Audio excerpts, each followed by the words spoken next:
Do-Rag Wisdom here, folks, and welcome to Y2K 18.10.01 in just 36 days until our midterm elections.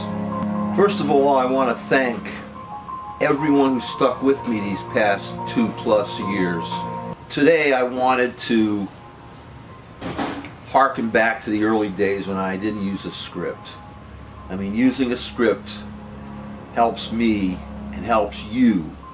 Helps me, gets my thoughts in order, and helps you because you don't want your time wasted. Gives me a chance to put my thoughts in order and just tell you things in a way that's not like I'm coming through like a drunk, holding forth. And I mean, I didn't drink this today. This is a wild turkey, rare breed, 116 proof. Brett, I spent last week or so and the last couple of weeks reading the book Fear by Bob Woodward, and then last Thursday I spent 8, 9 hours watching these extremely important hearings that went on. You know, Christine Blasey Ford came forward to expose the Kavanaugh creep for what he is, and she did absolutely do that. And when he did his testimony, and I'll get to that in a moment later, he proved her correct in the way he responded. Woodward's book Fear is a frightening document because it reads like a novel. You have to keep slapping yourself to keep reminding yourself that this is real life. This is reality. This is a reporting, a journalist, nonfiction. It's real. I don't know how much more you have to keep convincing yourself, and that makes it even more frightening, because by the end of the book, and I don't want to tell you the last words of the book, because the last words of the book are like, really, I'm talking about an ending. And I wish that these pundits on MSNBC and other stations didn't ruin it for me, because I would have liked to find out for myself. And I'm not going to tell you how he ended the book if you hadn't heard those pundits. But you read this book, because we have a maniac in charge. An incompetent maniac. After reading that book, then I went on to the Kavanaugh hearings. When I saw his testimony that day, this is what I was struck by. The acting, the crying. I mean, I've never seen a creep this entitled since the old days of the creeps that used to try to bully me and then try to feign innocence when they were caught. These are sociopaths. They know how to play people. They have no conscience. They have no sense of anybody else's human dignity. Look the way, I mean, I saw the way he insulted senators. Here's a guy looking for a job. This is a job that he is applying for. And he's sitting there like he's entitled to it. He came out there, this Kavanaugh creep, with an attitude. And I'm looking at his face, that red face. And I'm going to tell you, it was slightly red, and his nose was slightly red, even before he started screaming and crying.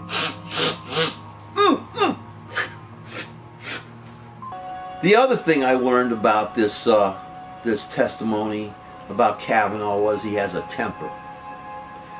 I mean, he has a freaking temper. Along with that, the remnants of the redness in his nose and face, because I know this guy, he says he loves beer and he probably drinks a lot of it. With his wife in the background. I'm watching the whole time. He's got his wife sitting there in the background like, oh boy. This guy, he's the one under attack. And you know something? What a liar he turns out to be. How is that? Well, he said when he first was introduced to be, was questioned, He doesn't believe the Supreme Court should be partisan. It's not one side of the aisle or another side of the aisle. We're all together. We're all one, blah, blah, blah. And in this testimony last Thursday, in front of my eyes, he erupted like a scumbag like he is. And he sat there and he was as partisan as you could ever be, accusing the left of this, accusing the left of that, accusing the Clintons. It's their revenge. This is the left, the left, the left. And this is what we want on our Supreme Court. Ladies and gentlemen, when they pick a jury and they go through, these lawyers go through the jury, what do you think they're looking for? They're looking for someone that is not partisan, nonpartisan. So here it is. He's erupting with temper. He's showing his his partisanship. And he is supposed to be allowed to go on the Supreme Court for a lifetime appointment, a partisan, a partial justice. We're going to allow this Trumpin creep to come in and politicize the third branch of our government, which is supposed to stand for us, the people, for justice. This creep Kavanaugh wants a lifetime appointment when he's a liar, he's a partisan, a foul-tempered drunk, an abuser of women, who's being appointed by an abuser of women, who's going to take away abortion rights, by the way, who's going to take away workers' rights, environmental rights. I have to ask you folks, why is it Election Day is not a holiday? You're going, where did that come from? Well, here's the next question. Why don't our Supreme Court justices and other lower federal justices, why aren't there term limits on these creeps? They say it's supposed to make them more independent, right? They say that the fact that people do not elect the Supreme Court justice, it makes the Supreme Court justice independent, right? Well, how are they supposed to be independent, these so-called justices, if they're being appointed by extremist partisans like this creep Donald traitor birther bastard Trump? Something is seriously wrong here. This hearing is an important chapter in our history. It's going to decide what's going to be going down in our lives for the next 40 years, which I, at 68, am not going to see the end of. Who's going to see the end of it is going to be these young people today who are going to have to suffer the rest of their lives because of these right-wing creeps, because of this right-wing traitor that was put in by Putin in our White House. We have to stand against this. They're trying to take over every branch of our federal government. They already have two, and they almost have the third. Allow this reality show creep his way. We're going to have the third. I said 2 years ago plus that the election of this creep, things are going to get ugly. This assaulter of females, this assaulter of our planet is going to get picked, and then it's going to get even uglier. And then this creep, even after the midterm, is going to have another 2 freaking years to do even more damage on us. We have to bolster the powers of the legislature by putting in there, as much as they are as guilty for what we are in today, we have to put in there the Democrats to make sure that we check this creep. But I want to remind you folks about something. Pay no attention to the polls that keep saying, blue wave, blue wave, blue wave.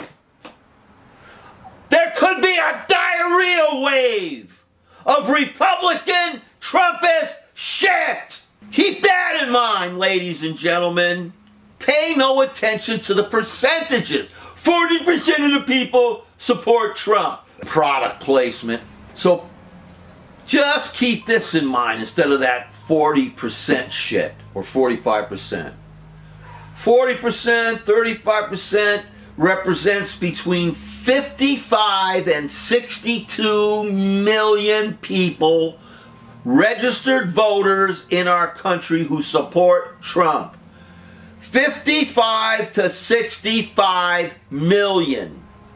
And when these people go out election day, they're going to go out 100% voting for this creep and his policies. And what's going to happen after the midterms determines what's going to happen maybe for the rest of our country and its life as the United States of America. Because I firmly believe that this son of a bitch, this birther bastard traitor, Trump clown, who has licked Putin's ass from day one, will try to cancel our elections. Or try to make something out of them, that they're phony, that they're rigged, and you got 60 million to 65 million people in our country angry, and maybe violently so, about that. They're going to be out voting, folks. Those 65 million extremist, fanatic creeps right now who support that creep no matter what he is and no matter what he says. The ones who wear the hats, the red hats, the women who come out and say that they love him, all of them, every one of them.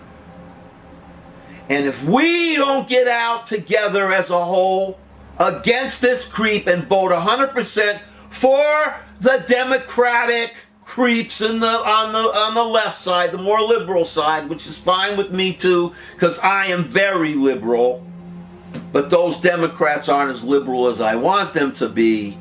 But at least they, so far, and I know the corporations are working on the Democratic Party to undermine it, to make it just like what we have in the Trumpist side. It's going to take a little while longer unless we take over the Democratic Party.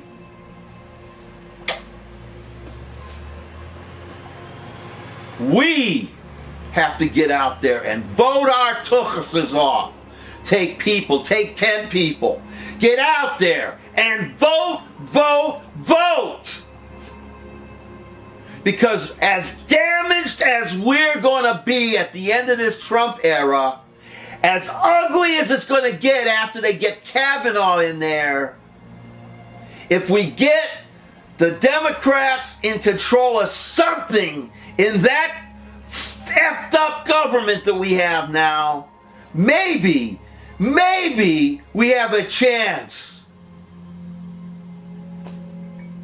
Just effing maybe 36 days from now. Double high!